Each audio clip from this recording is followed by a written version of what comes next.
My people have come to trust memory over history, while history serves only those who seek to control it, those who would douse the flame of memory in order to put out the dangerous fire of truth.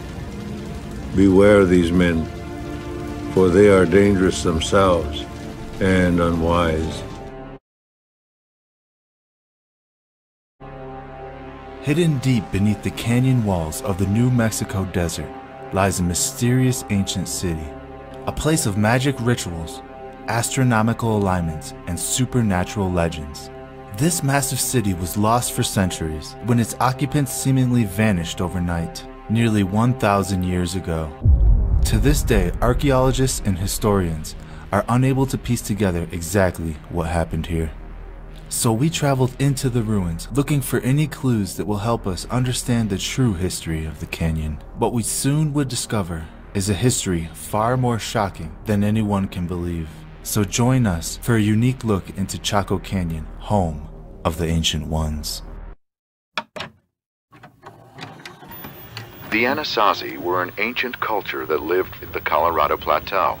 No one knows why they built their fortified cities, but we do know that their entire civilization ended suddenly when they abandoned their homes. Some have speculated that the nature spirits worshipped by the Anasazi became destructive demons when the community ceased to maintain their sacred laws. These beings terrorized the population, often appearing to children before taking them away forever. The ancient Anasazi people had superior knowledge of mathematics, astronomy, ritual magic, and some claim they also possessed supernatural abilities. During research for our best-selling book, On the Path of the Immortals, I was given the unprecedented opportunity, really, to sit down with and to film Dr. Don Mose Jr., a third-generation medicine man who I met with for a large part of the day during our investigation, and he told me the oldest legends of the Anasazi, which he had been told by his great-grandfather, who likewise had been told by his ancestors, which included stories of the Anasazi turning to sorcery, to sacrifice, cannibalism, after they had lost their way and were driven insane by a reptilian creature, which they depict with a halo above his head, of all things. Images of that being are, by the way, included in the petroglyphs. And I believe that they likely attest to the fallen reptile or reptiles of biblical fame, which also misled humanity. He began drawing in the sand on the floor and reciting the first part of the story of the ancient Anasazi and how it had been repeated to him by his father and grandfather, who had also been told by their ancestors and so on, a legend that Dr. Mose alone had undoubtedly repeated hundreds of times before at the Navajo school. Now, since it was obvious to us that this Navajo historian was really indifferent to our camera and our recording plans, and in fact I could tell he was really uncomfortable with us putting him on film, but thankfully he let us proceed nevertheless.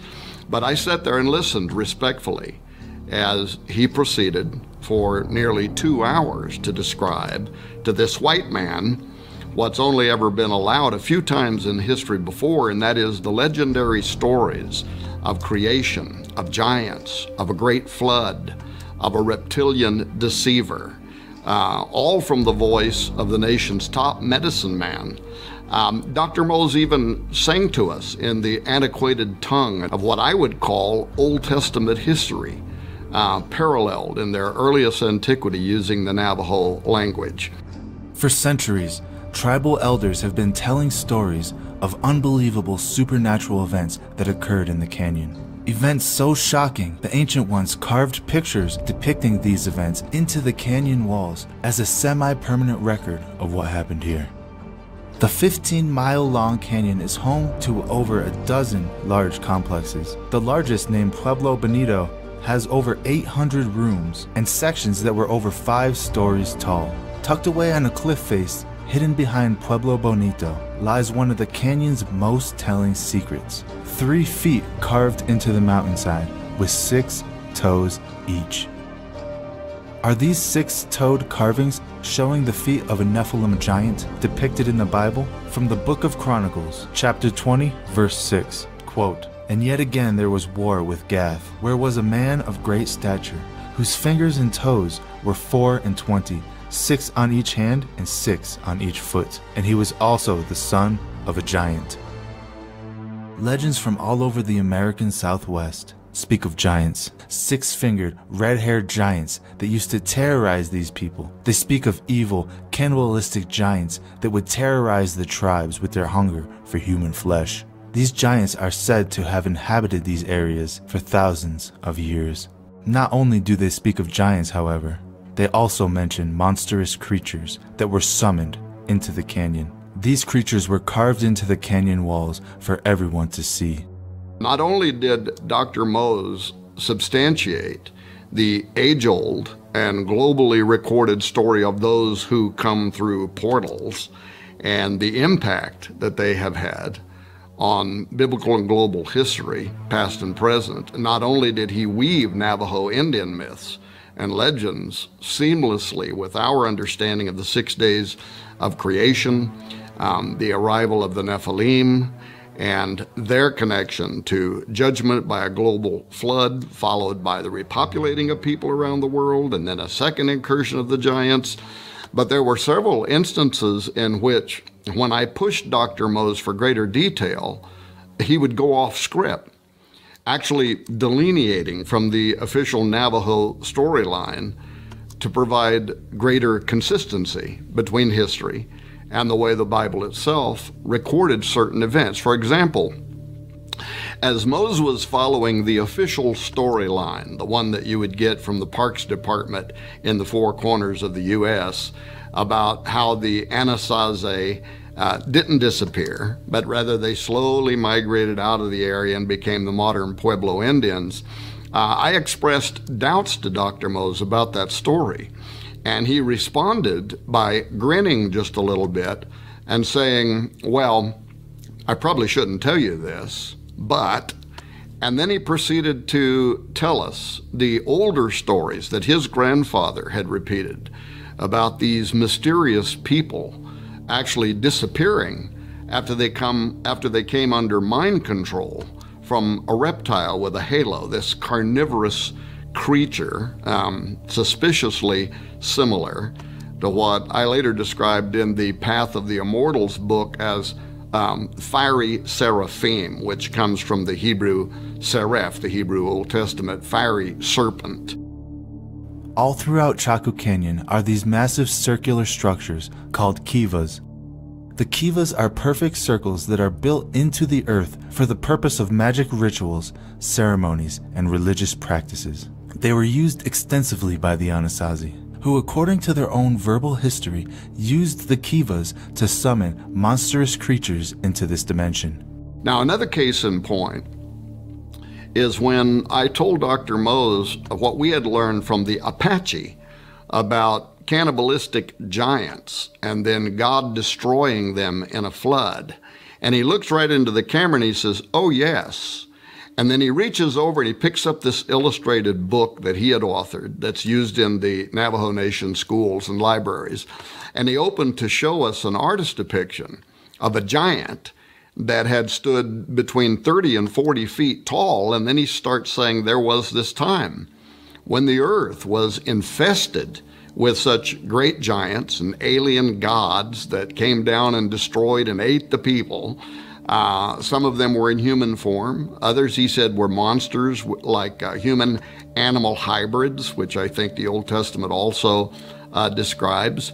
And then he followed that story with the famous Navajo legend of the White Shell Woman, who gave birth to 2 of the most important characters in Navajo mythology, the twin miracle-performing sons, one of whose names literally translates slayer of alien gods, and his twin brother. And together, those two great warriors, killed many of the giants, hybrids, and the monsters that were destroying mankind. As Dr. Mose described these ancient tales, I couldn't help but think of David killing Goliath, and then later other giants with his mighty men. Then there was a point where Mose paused, and he said, you know, when the Christian missionaries first came to America and told our people their stories of the giants and the great flood, he said, we smiled and let them know that we already knew these stories, that they had been told to us long ago by our own ancestors. We know that the ancient ones used petroglyphs in order to document their history and events that happened to them. Petroglyphs like this, the spiral. The spiral is found over and over again in almost every ancient culture worldwide. The spiral symbol can be found from the jungles of Peru to the frozen tundras of Siberia. The spiral can be seen as a symbol of a portal, an interdimensional portal used by entities as a transport between worlds. This is evident by the petroglyphs and the stories they tell. Now, let's take a look at some of the petroglyphs we found during our exploration of Chaco Canyon. What we see here are depictions of supernatural creatures coming directly out of the spiral and manifesting themselves in our reality. Over and over again, we see the same imagery carved into the walls. Literal monsters emerging from these spirals, and oftentimes you can see they are still connected to the spiral, and other times they're standing right next to it. You also see images of humans getting sucked into the spiral upside down, and on the other side emerges a monster. This is a common theme throughout the canyon, and these depictions can be found at numerous petroglyph sites in Chaco Canyon, and they all seem to be telling us the same exact story. During our investigation of the canyon, we came across several interesting petroglyphs, depictions of monsters, dragons, gray aliens, and weird-looking beings. But I never found what I was looking for. We searched the entire park for the 6-toed footprints of the Nephilim giants. These footprints have been documented numerous times by mainstream publications, yet they're nowhere to be found. I started to wonder, maybe they're hiding the footprints. So I decided to stop a park ranger and ask him. The conversation went a little bit like this. "Oh, excuse me, sir. Can I ask you a quick question?" And the ranger replies, "Yes, absolutely. What can I help you find?" "I'm looking for these 6-toed footprints that were carved in the canyon wall behind Casa Bonita. Do you know where those are?" The ranger says, "Ah, yes, those footprints. They're located in an off-limits area. Unfortunately, we closed it off to the public." Closed to the public.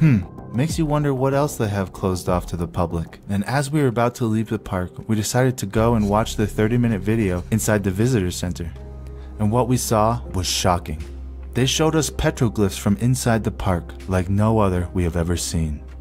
Perfectly clear images of interdimensional beings with pyramids stacked on top of their head.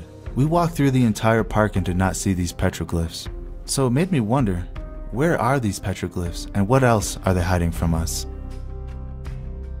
In 1999, an anthropologist working for the University of Utah published a book entitled Man-Corn: Cannibalism and Violence in the Prehistoric American Southwest. The term man-corn is the literal translation of the Aztec word tiactalui, which refers to a, quote, sacred meal of sacrificed human meat cooked with corn. In Turner's book, they provide evidence of cannibalism in 72 ancient Anasazi sites, including Chaco Canyon. Forensic evaluations of bones found at these sites proves they were cannibalized. But the question is by whom? Who were eating the Anasazi? After the collapse of Chaco Canyon, around 1150 AD, the remaining members of the Anasazi spread out and separated. They moved deep into remote canyons and started building their new dwellings high up on cliff faces or on highly fortified mesas. To archaeologists, it's as if the Anasazi were overtaken by some strange paranoia, hiding from some terrible enemy, but no matter how hard they looked, no enemy was found. Or was it?